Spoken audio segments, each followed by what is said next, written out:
Nobody knows you are in Delta Force. Not your neighbors, not your extended family, not most of the military. You have a cover story. You have told it so many times it almost feels true. Officially, the unit does not exist. Unofficially, it receives a budget that would make a small country nervous. Here is the thing about that budget. It does not pay for one unit. It pays for a machine, and you are about to be every part of it. The man who sits in a coffee shop for 6 weeks, watching. The pilot, holding at altitude in total darkness. Rotors baffled. The operator who jumped out of the aircraft first alone with a radio and a laser. The team that lived in a village for 47 days, and will leave without anyone knowing they were there. You are not watching these people tonight. You are each of them, one at a time. Starting right now. You start where every mission starts, not at the breach, not at the target. 6 weeks earlier, in a rented apartment above a bakery. You are Isa. That is rank 1. And nobody who matters knows that name. The question tonight is not what these units do. You already know pieces of that. The question is, which one of these worlds felt different from the others? And what that tells you about the life you are already in. You will find out. Rank 1. The one who watches first. You have been in this city longer than anyone knows. Local phone. Rented apartment above a bakery on a street, with good sight lines and 2 exit routes. You know which coffee shop the target uses on Tuesday mornings. You know which route he drives. You know which guard changes at which time. You know the one door he never locks. You did not learn this from a file. You learned this by being here. By ordering the same coffee every morning at the same table. By becoming background. On day 31, something shifts. Not the target, you. You notice things you did not notice before you took this job. The way people position themselves in rooms. Who watches the door? Who looks at their phone when someone new walks in? You cannot turn it off. You are not sure you want to. This is what Task Force Orange was built to do. After Iran. After the military launched an operation to rescue 52 hostages without the intelligence to make it work. 8 men died in the desert. The mission never reached the target. ISA was the answer to that failure. Never again launch operators into a building without knowing what is behind every door. You work in a team of 2 to 4 people, months ahead of the shooters. You map the pattern of life, every weakness, every opening. Then you hand it off clean. The after-action report for what happens next carries a different classification than your report. You are not cleared for it. You will never know exactly what they did with your work. That is not a gap in the system. That is the system. The target just arrived. 12 minutes early. Different route than Tuesday. You pick up your phone. Downstream, something just changed. You do not know what yet. But a helicopter is already in the air. Rank 2. The one who gets them there. Holding at altitude is its own kind of discipline. You have been doing it for 40 minutes. No lights. No radio chatter. The rotors are baffled quieter than a standard Black Hawk, but not quiet enough that you are not aware of every sound in the cockpit. You are a Night Stalker. 160th Special Operations Aviation Regiment. The helicopter pilots and crews that insert and extract everyone else on this list. Delta does not get in without you. DevGru does not get out without you. Rangers do not hit an airfield at 3 in the morning without you. You are the reason the mission happens. You are also the last person who gets credit for it. There is a thing that happens after your first combat extraction. You debrief the flight, approach angles, obstacle clearance, rotor margins. Nobody asks about the people you pulled out. That is not their job. It is also not yours. You understand this. You also notice that you are the only person in the room who saw their faces. You stop watching war films. The helicopters all look wrong. Approach angles wrong. Airspeeds wrong. Permanently. You fly MH-60 Blackhawks. MH-47 Chinooks. 6 little birds.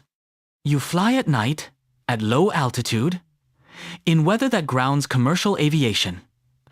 You wear 4-tube night vision goggles that give you depth perception in complete darkness. The margin for error on your approaches is measured in feet, not meters. Feet. You did not arrive here directly. Green Platoon came first. A year of training before you were assigned a single real mission. In 1993, 2 Blackhawks went down in Mogadishu. The crews stayed with the aircraft. They did not leave their people. You have trained for exactly the scenario where your aircraft goes down on insertion. You have run it hundreds of times. Tonight, on approach to the infill, you feel the aircraft move wrong. Not catastrophically, but wrong. Your hands correct before your brain names what happened. That is not instinct. That is repetition at a level most pilots never reach. You put them on the X exactly where they need to be. Exactly on time. Then, you pull back into the dark and hold at altitude. Waiting. Because when they call for extract, you need to already be close. Night Stalkers don't quit. That is the motto. It is also, more practically, a description of what your contract requires. There is a thing that holding in the dark does to the way you think about time. Most people experience time as something passing. After 200 hours of hold patterns in no-light conditions, you experience it differently. You manage it. You did not know you could do that before you got here. You are not sure what else that applies to. Rank 3, the one who moves first. You are a ranger, which means you do not hold. You move. The Army's Rapid Strike Force, large-scale raids, airfield seizures, high-tempo direct action at 3 in the morning. You show up fast, hit hard, and leave before the sun comes up. Simple concept. Violent execution. Every ranger passed the same 62-day school, Georgia first, then the mountains, then Florida. 4 hours of sleep a night, 1,500 calories a day. By week 3, hallucinations are normal. You are not alarmed by this.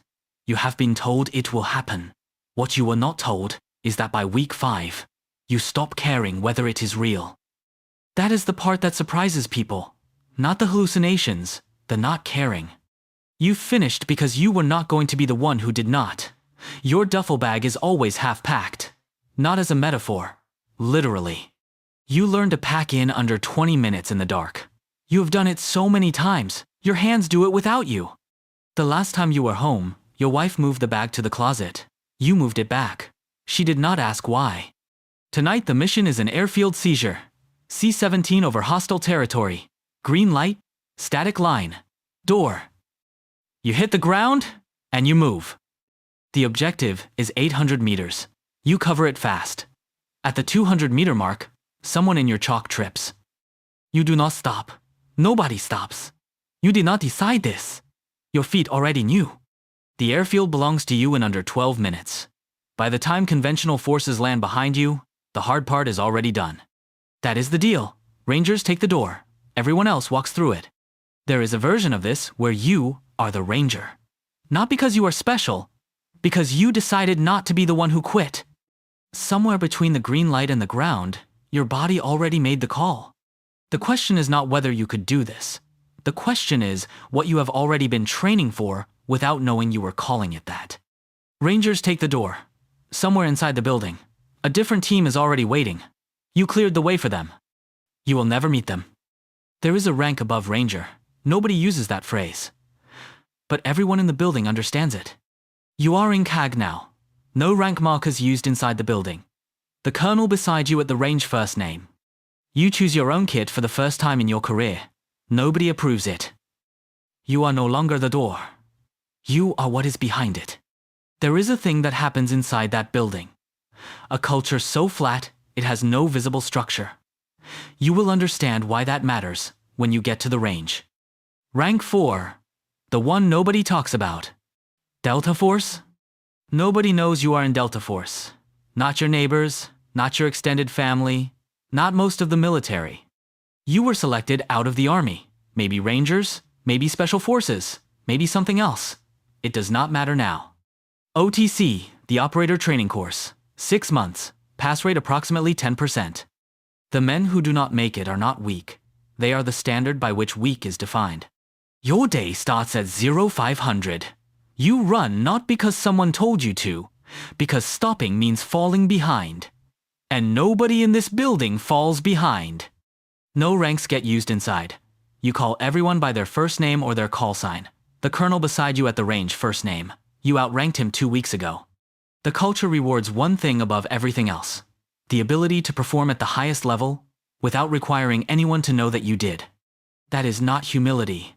That is infrastructure. You have a cover story. You have told it so many times, it almost feels true. Your neighbors think you work in logistics.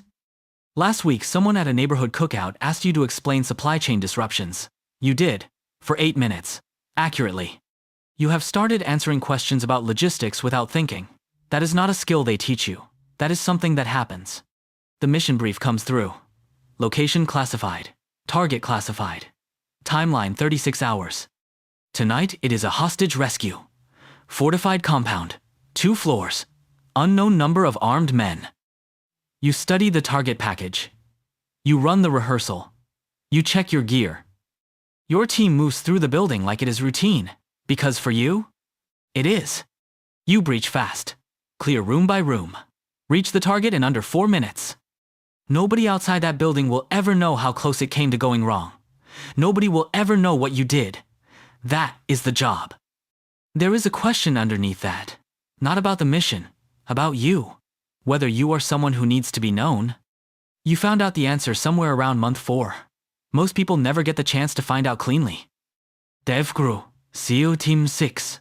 You were selected out of the regular SEAL teams. At least 3 years of deployments first, then Green Team. 6 months of screening that is brutal in a specific way, not just physical. They want to know how you think when everything is wrong and time is already gone. On day 12 of Green Team, they give you an assignment that is impossible to complete correctly. You do not know this yet. You just think you are failing. You find out on day 41 why that was the point.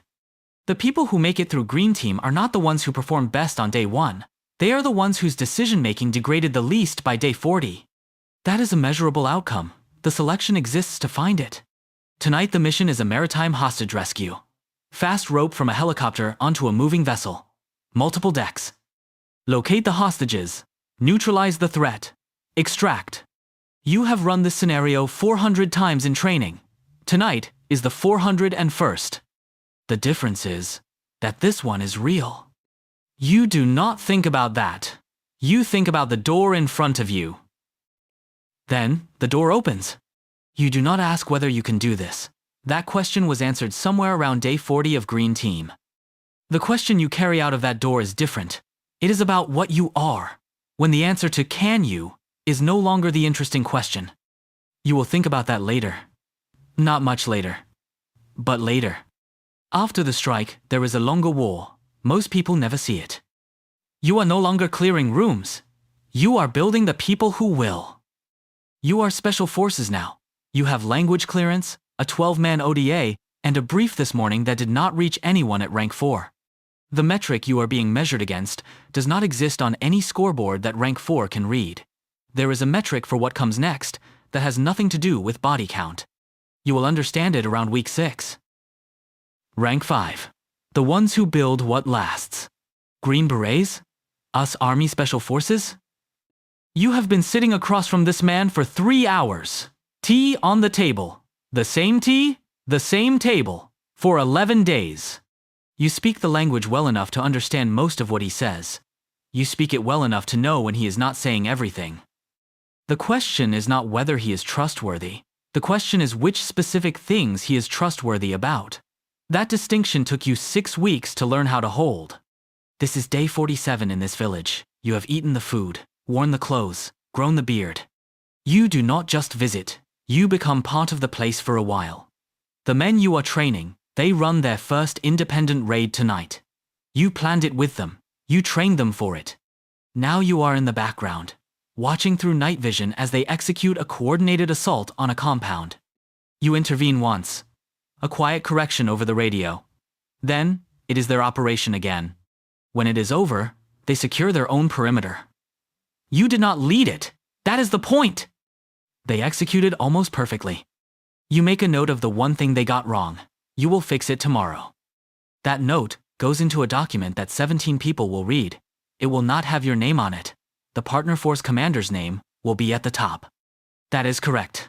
That is also the part nobody tells you before you get here. You operate in a 12-man ODA. Every man cross-trained in at least 2 specialties: weapons, communications, engineering, medicine. Your medic can do surgery in a hut with no power. Your commsman can reach headquarters from the middle of nowhere with gear he built himself. You have lived in Afghanistan, Iraq, Syria, and places your team does not name. Week 18. Your partner force runs a raid with a coordination sequence you taught them in Week 3. They adapt it mid-mission. They do not call you. They do not need to.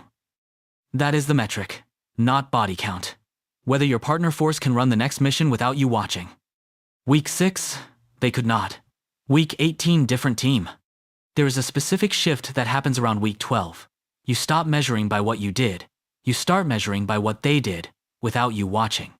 From actor to architect. You did not know which one you were before you got here. 24th, Special Tactics Squadron. You jumped out of the aircraft first. That is always how it works. You land in hostile territory before anyone else. In the dark, with a radio and a laser. And the job of turning a patch of dirt into a functional airfield. You are a combat controller with the 24th Special Tactics Squadron, the Air Force's most decorated special operations unit. You are FAA certified air traffic control. You are also a special operations ground combatant. Both of those things are true at the same time. Your ruck weighs 90 pounds. Inside it, radios, lasers, batteries, and enough medical supplies to keep someone alive until the helicopter you called gets there. Right now, you are embedded with a Ranger element. They are taking fire from a tree line 300 meters north. You get on the radio. You are talking to a fast mover at 25,000 feet, giving coordinates, wind, elevation. Talking him onto a target you are painting with a laser that is invisible to everyone except his targeting pod. 9 seconds later. The tree line is gone. The Rangers keep moving. Nobody asks how you did it. Nobody needs to. That is why you are here. Marine Raiders. Masok. You are a Marine Raider. Marine Corps Forces Special Operations Command was activated on February 24th, 2006. You made it through the assessment and selection course. 3 weeks designed specifically to find out if you will quit. Most people quit. You did not. There were 2 days in week 2 where you understood why they do. Not because it was physically harder than anything you had done. Because, for the first time, the cost of continuing was visible and it was not abstract. You continued anyway. You did not know until week 3 what that meant about you. You deploy in 14-man teams, called Critical Skills Operator Detachments, Foreign Internal Defense, Special Reconnaissance, Direct Action. You have been to the Philippines, Somalia, Syria, and Mali. The Marine Corps does not confirm most of it. You do not bring it up. Your team has been working with a partner force for 6 months, training them, building them up. Today they ran the mission without you watching. They executed almost perfectly. Here is the thing about almost perfectly. In 6 months, you will rotate out. A new team will take over this partner force. They will not know which mistake was fixed and which one is still waiting to happen. There is no continuity document that fully captures 6 months of human pattern recognition. You know this. You write the document anyway. The Raiders trace their name back to World War II, Marines who conducted guerrilla warfare across the Pacific. The modern version has night vision and encrypted comms. The instinct is the same.